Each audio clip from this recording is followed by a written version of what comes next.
Hello and welcome. This is QTV News coming to you from our studios, and I am Mumudu Gajaga. Thank you very much for joining us. First, here are the main news headlines. President Adama Barrow has reaffirmed his government's resolve towards mechanized agriculture to liberate the Gambia from its reliance on food imports. The Gambia Chamber of Commerce and Industry GCCI on Friday organized its 30th edition of the GCCI Annual Business Awards dinner sponsored by QCell. As part of her engagements in the Gambia, Ehuna Eziakonwa, the UN Assistant Secretary General and UNDP Regional Director for Africa, has called for more investment in Gambian youths. 22 senior police officers have been promoted to various commissioner ranks on Thursday. Members of NAWEC Cooperative Credit Union on Saturday held their annual general meeting, during which they received and discussed the union's activity and audited financial report for 2021. Those were the news headlines, and now the news in detail.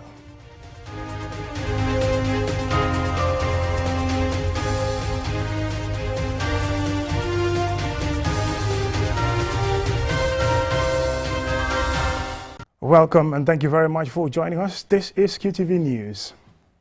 President Adama Barrow has reaffirmed his government's resolve towards mechanized agriculture in the Gambia. He has also invited the private sector to contribute to attaining food self-sufficiency and liberate the country from its reliance on food imports. Umar Lamin Choi has the rest of the details. Mechanized agriculture breeds efficiency, effectiveness, and most importantly, can boost the scale of production for economic gains.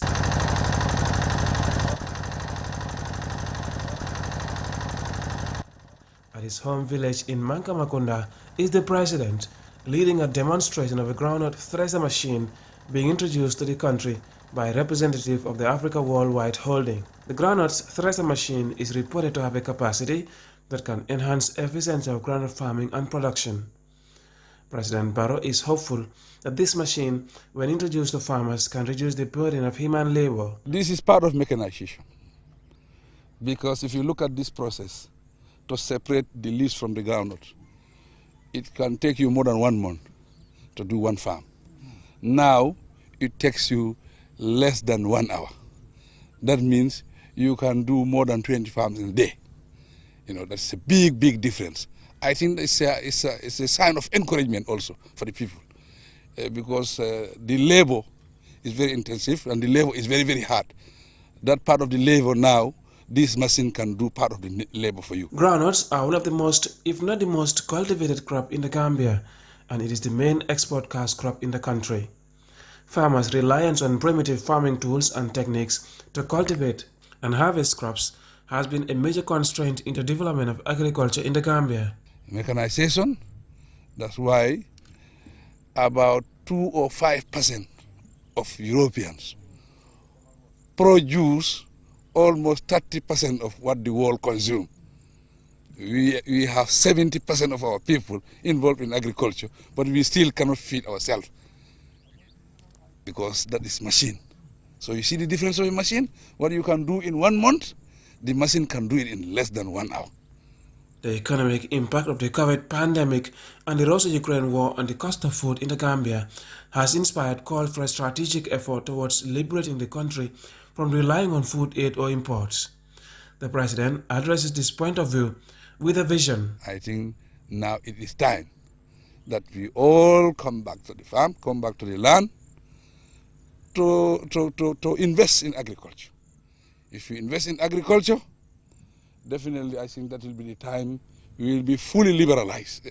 We will fully have our independence. You know, independence is not about papers, or it's not about ruling your own country.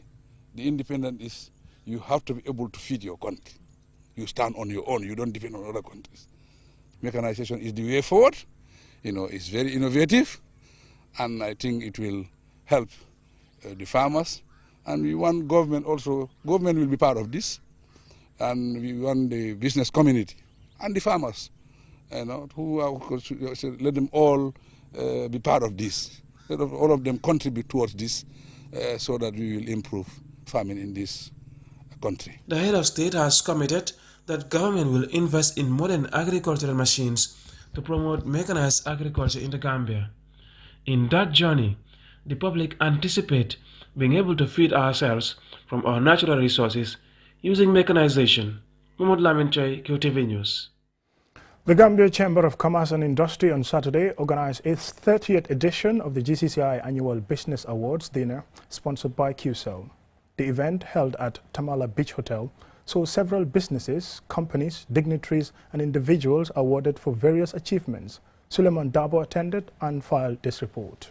Last night's Business Awards dinner at the Tamala Beach Hotel was another exceptional night for Gambian businesses, and came at a time when businesses around the globe are facing challenges due to the COVID-19 pandemic and the Ukraine-Russia war.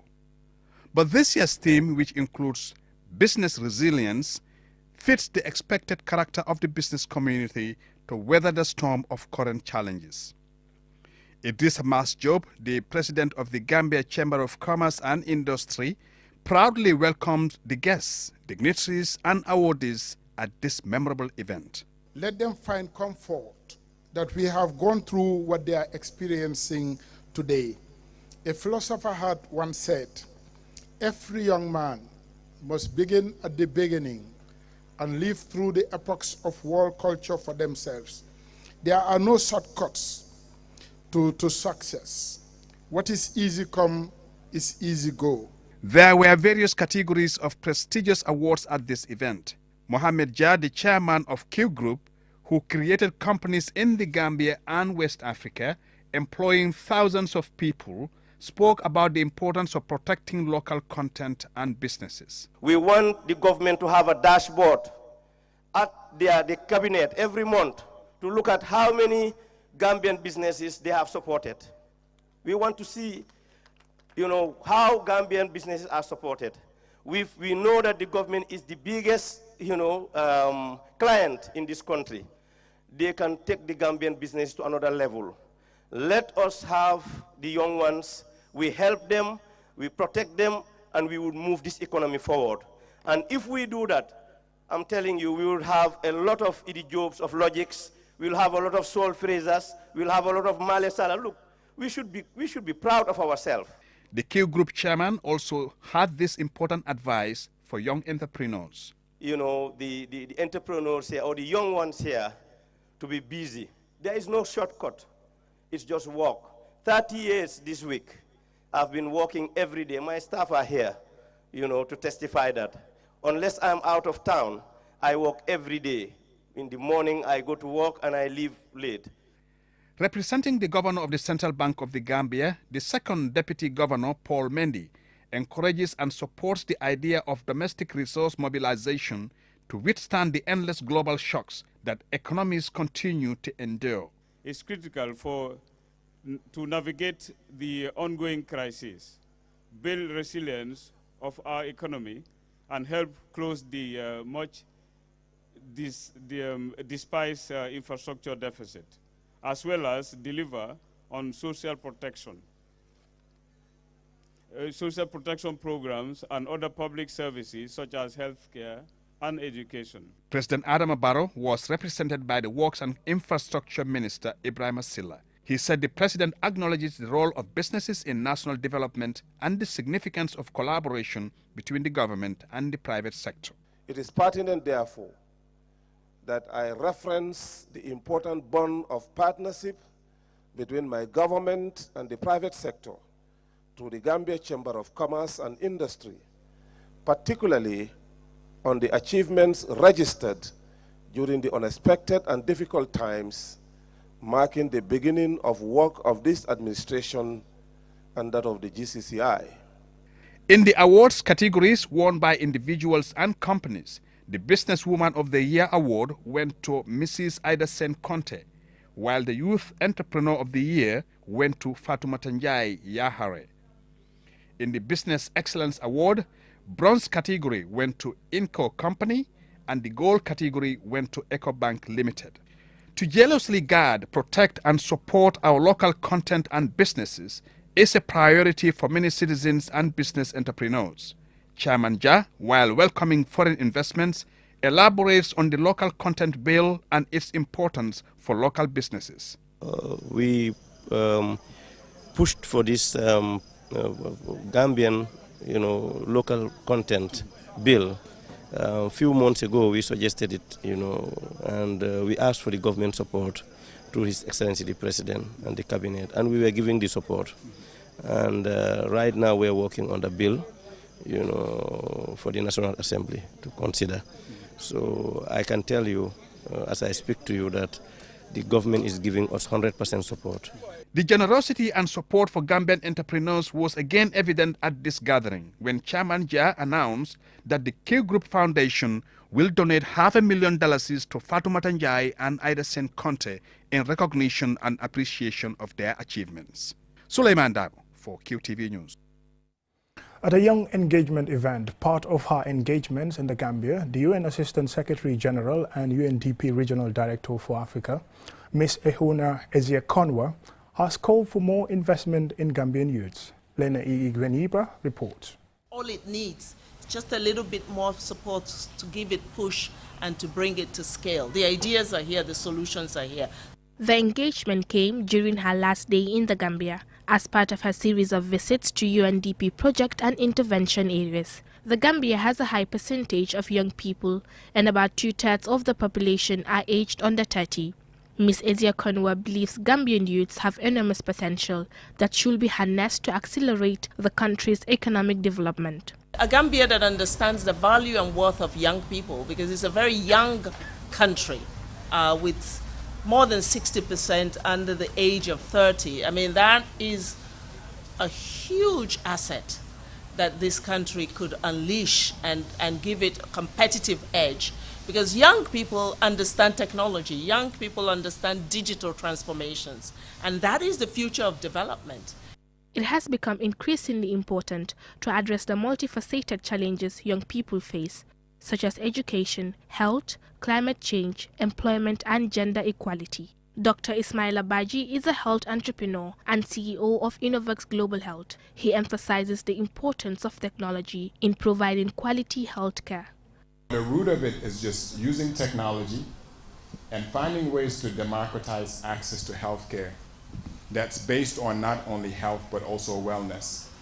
Because as young people, what somebody defines as wellness may be completely different. Wellness has become mental health. Wellness has become physical health. Wellness has been actually finding out if your lifeline, you have a predisposition to diabetes and hypertension, these conditions that are ravaging our society.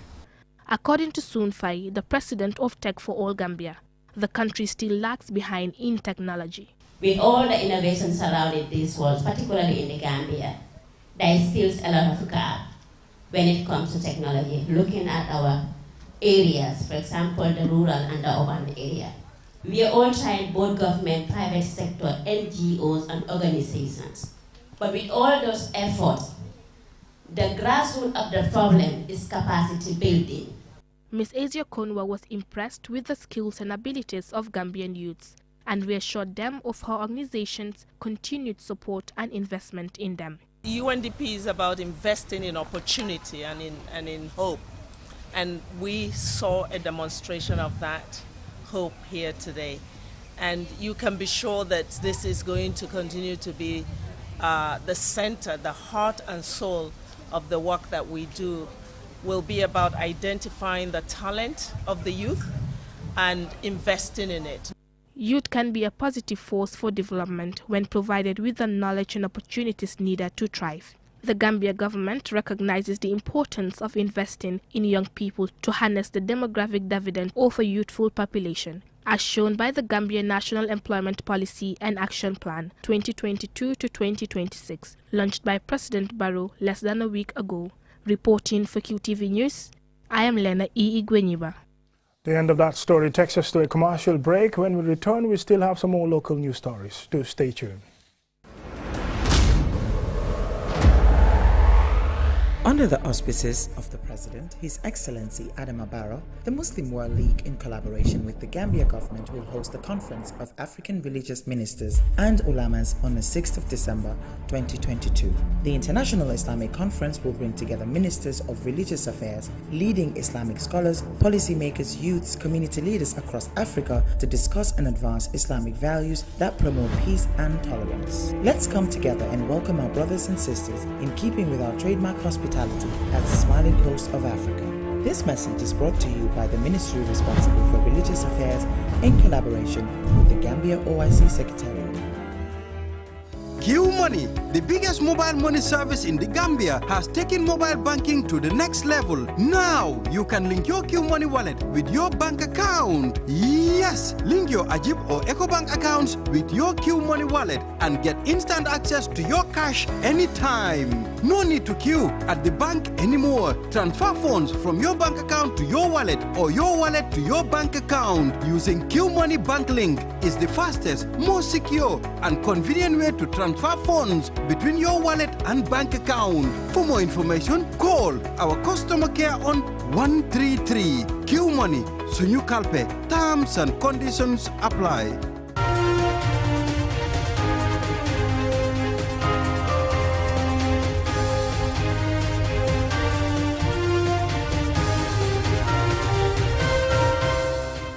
Welcome back, and thank you very much if you're just joining us. This is QTV News. 22 senior police officers were promoted to various commissioner ranks on Thursday. Usman G. Dabo attended the ceremony at the Banjul Police Headquarters and filed in this report.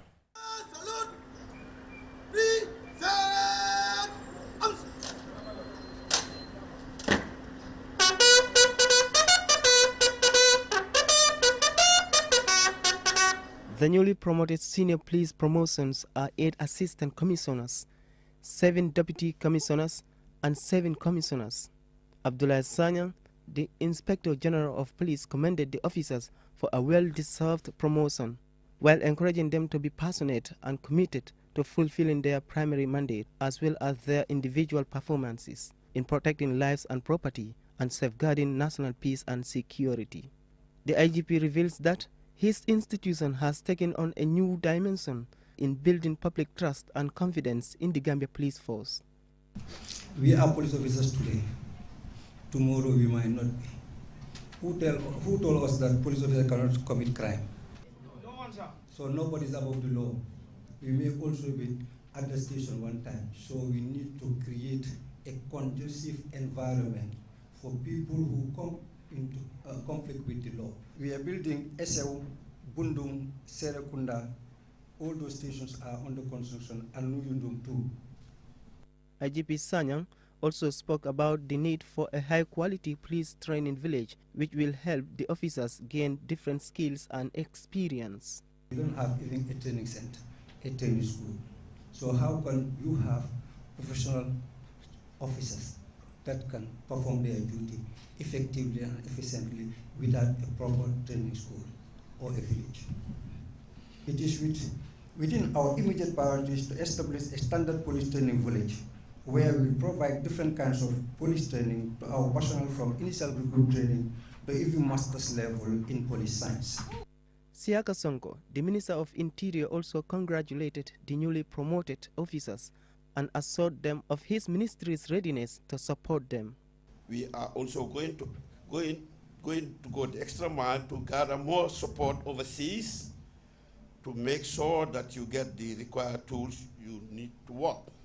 Commissioner Sira Jabang gave the vote of thanks on behalf of the newly promoted officers. Please allow me to say, promotions are joyous moments in one's life. They depict appreciations, they depict hard works that one is awarded for. Yes, but the good thing is, it's one person that is decorated, but it takes a lot of people behind the scene to make sure that that person is promoted. Commissioner Jabang reminded her colleagues that being promoted does not make them the best among their colleagues, but the trust and confidence bestowed on them makes them stand out. She urges these newly promoted senior officers to create a conducive environment for junior officers. For QTV News, Osman G. Dabo. And now, members of NAWEC Cooperative Credit Union on Saturday gathered for some annual general meeting during which they received and discussed the union's activity and audited financial reports, for 2021. As Alusisa reports, the overall assets of the NAWEC Credit Union increased by $23 million in 2021. The theme of the NAWEC Cooperative Credit Union's annual general meeting held at the NAWEC headquarters in Kanifing is building financial health for a brighter tomorrow, highlighting the credit union's response to the challenges caused by the COVID-19 pandemic on the financial performance of the credit union members. NAWEC Cooperative Credit Union membership increased by 7% from 1,962 members in 2020 to 2,098 in 2021. With NAWEC's Cooperative Credit Union, dividends are paid based on savings and shares. As a result, the board and management paid a dividend of 4.2% on savings and 10% on shares. Tijan Mane, the outgoing board chair, said among several initiatives by his board was a review of the loan policy to reflect members' economic conditions. Mr. Mane says he is proud that, despite the challenges, his board was able to register major progress. In addition,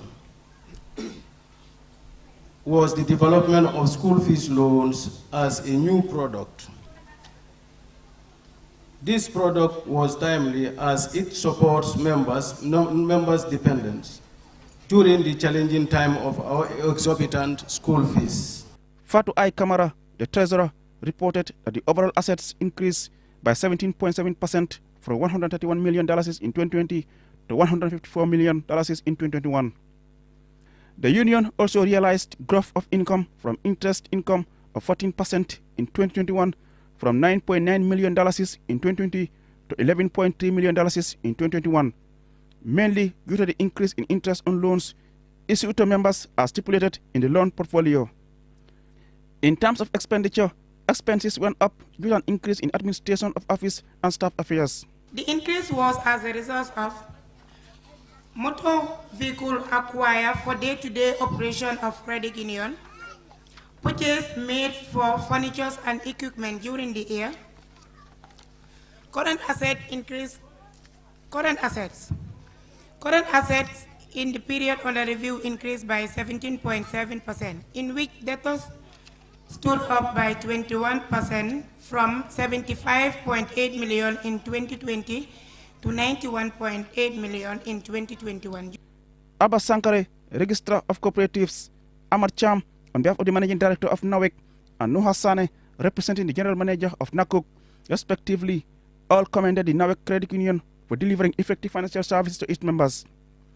They encouraged them to build on the success registered for the benefit of members. Success of a credit union is measured by its ability to be able to effectively respond to members' demand for loans, as well as ensuring that members' funds are safe and sound.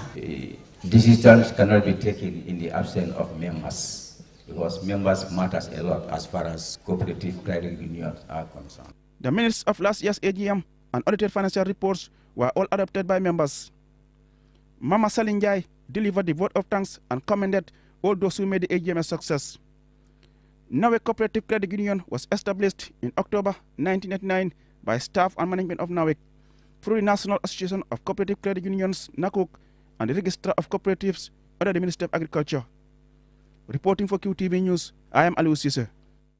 And now, before we end this news bulletin, let's have a recap of our main news headlines. President Adama Barrow has reaffirmed his government's resolve towards mechanized agriculture to liberate the Gambia from its reliance on food imports. The Gambia Chamber of Commerce and Industry on Friday organized its 30th edition of the GCCI Annual Business Awards Dinner, sponsored by QCell. As part of her engagements in the Gambia, Ms. Ehuna Ejie-Konwa, the UN Assistant Secretary General and UNDP Regional Director for Africa, has called for more investment in Gambian youths. 22 senior police officers have been promoted to various commissioner ranks on Thursday. Members of NAMEC Cooperative Credit Union on Saturday held their annual general meeting, during which they received and discussed the union's activity and audited financial reports for 2021. That's all in this edition of the news. Thank you very much for watching.